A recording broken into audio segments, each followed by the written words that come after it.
안녕하세요, 블랙사입니다. 하루 휴장을 했던 미국 증시가 어제 또 급락을 했죠.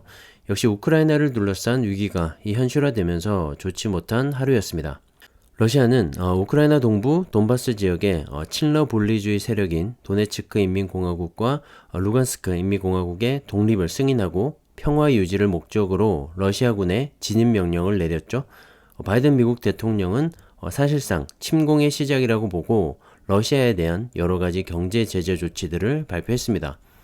영국과 유럽연합도 러시아를 상대로 경제와 금융 제재안을 내놨고, 독일은 러시아와 자국을 잇는 가스관 사업을 중단하기도 했습니다. 자, 러시아와 우크라이나 간의 전쟁이라고 볼 수가 있는데 미국과 서방 국가들까지 나서면서 일이 커지는 모양새인데요. 단순하게 보면 러시아와 우크라이나 간의 땅 따먹기 같지만 자세히 들여다보면 미국과 독일, 영국 등 유럽연합 전체가 얽히고 설켜 있기 때문에 쉬운 문제가 아닌 것 같습니다. 자, 그로 인해서 글로벌 증시 전체가 출렁이면서 좋지가 못하죠. 어제 다우지수는 1.42% 하락했고 S&P 500 지수도 1.01% 하락, 그리고 기술주 중심의 나스닥 지수도 1.23%나 밀리면서 약세장으로 마감을 했습니다. 자, 최근에 국제 유가의 상승세가 정말 거침이 없죠. 코로나 팬데믹으로부터 경제가 회복하면서 원유 수요가 갑자기 늘어나면서 유가의 상승이 일어났고, 이 유가의 상승으로 물가 상승까지 부추기게 되면서 미국은 유례없는 인플레이션에 빠져 있습니다. 자, 미국의 연방준비제도, 즉 연준에서는 이미 긴축 움직임이 일어나고 있고 다음 달 코로나 이후 첫 번째로 금리 인상이 단행될 가능성이 상당히 높은데요. 높은 물가를 잡기 위해서죠. 자, 그런 와중에 엎친 데 덮친 격으로 세계 최대 산유국 중 하나인 이 러시아의 우크라이나 침공 가능성이 고조되면서 기름값은 천정부지로 오르게 된 겁니다. 자, 원유의 안정적인 공급이 어렵게 될 수도 있기 때문에 높아지는 수요를 감당할 수가 없게 되면 이 수요와 공급의 논리에 의해서 원유의 가격은 상승을 할 수밖에 없겠죠. 최근에 WTI, 서부 텍사스산 원유의 가격이 2014년 이후 가장 높이 치솟은 이유이기도 하고요.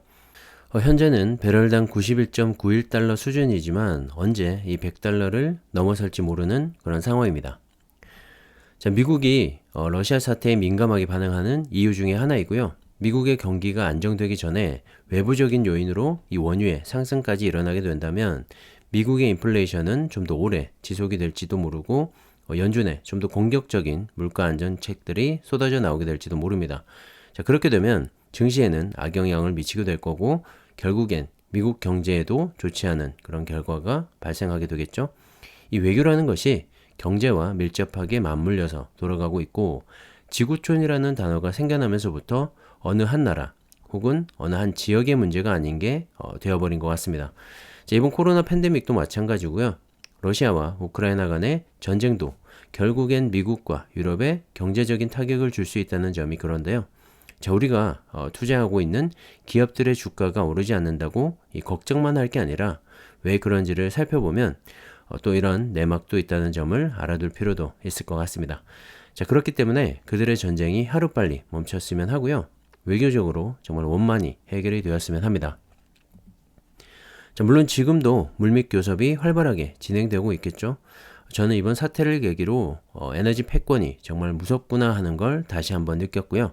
앞으로의 에너지는 원유에서 2차전지 배터리로 넘어가게 될 텐데 이 산유국들의 반대나 지원책들이 또 어떻게 펼쳐질지 혹은 2차전지 배터리가 자리를 잡기 전에 원유의 가격으로 장난을 치지 않을지 그런 점도 걱정이 됩니다. 하지만 대세의 흐름을 바꿀 수는 없겠죠. 이미 건널 수 없는 강을 건넌 것 같고요. 시간은 걸리겠지만 이 전기차 시대로의 대대적인 전환과 2차전지 배터리라는 새로운 이 에너지원의 탄생을 저는 개인적으로 너무나 기대를 하고 있고 자리를 서서히 잡아나가지 않을까 생각을 합니다. 자, 그 중심에는 다행히 우리나라 배터리 3사가 있고요. 시애틀과 BYD 등 중국의 2차전지 배터리 기업들 역시 강력한 이 정부 지원책을 등에 업고 성장 중에 있죠. 중국 역시 이번에는 에너지 패권을 차지하기 위한 유리한 그런 고지를 선점하기 위한 그런 노력도 하고 있고, 미국도 늦었지만 이 국내 배터리 3사와의 협업을 통해서 미국 내 배터리 생산 공장 증설에 박차를 가하고 있기도 합니다. 단순히 전기차를 위한 2차전지 배터리 싸움이 아니라 더 크게 그리고 더 넓게 보면 새로운 에너지원의 이 패권 전쟁이 이미 시작되었는지도 모르겠습니다. 자, 어쨌든 2차전지 배터리만큼은 긴 호흡으로 접근하시면 좋을 것 같고요. 그런 관점에서 본다면 최근 주가의 급등락에 너무 연연해 하지 않으셔도 될 것 같습니다. 이제 시작이라고 생각을 하고요. 아직 가야 할 길이 한참이 남았죠. 여윳돈으로 투자를 하시면서 꾸준히 수령을 늘려가시는 재미를 한번 느껴보셨으면 하고요. 아무리 2차전지의 성장성이 좋다고는 하지만 몰빵은 금지입니다. 2차전지 분야에서는 이 타이거 차이나 전기차와 타이거 2차전지 테마, 그리고 코덱스 2차전지 산업과 같은 ETF를 통해서 중국과 한국 시장 모두를 가져가시면 좋을 것 같고요. 그 외에 미국 지수 추종 ETF들 좋은 게 많죠. 미국에 직접 투자를 하신다면 QQQ나 SPY, SOXX 등이 있고요. 국내에도 똑같이 미국 지수를 추종하는 ETF죠. 타이거 미국 나스닥 100, 타이거 미국 S&P 500, 타이거 미국 필라델피아 반도체 나스닥, 그리고 이건 국내에만 상장된 종목인데요. 타이거 미국 테크 탑 10인데 나스닥 시총 1위부터 10위 사이 종목에 집중 투자할 수 있는 그런 ETF입니다. 추천드리고요. 이렇게 다양한 ETF 투자를 통해서 내 자산을 보다 안정적으로 지켜가면서 투자를 하시면 좋을 것 같습니다. 자, 그런데 왜 자꾸만 미국의 이 지수 추종 ETF에 투자를 하라고 하는 걸까요? 다른 종목도 좋은 게 많은데 말이죠. 다른 건 아니고요. 개별 종목보다 훨씬 더 안정적이면서도 주기적인 리밸런싱을 통해서 좋은 기업들만 모아서 투자를 할 수가 있습니다. 자, 미국의 100년이 넘는 주식시장 역사를 보시면 S&P 500 지수와 나스닥 100, 그리고 필라델피아 반도체 지수까지 정말 꾸준히 상승을 해온 걸 알 수가 있는데요. 전 세계 돈이 미국으로 몰리고 있고 그 어느 시장보다 안정적이고 안전한 시장이죠. 자, 우리가 중장기 투자를 생각한다면 여러 가지 고민할 필요 없이 이런 지수 추종 ETF에 투자를 해야 하는 이유라고 생각을 하고요.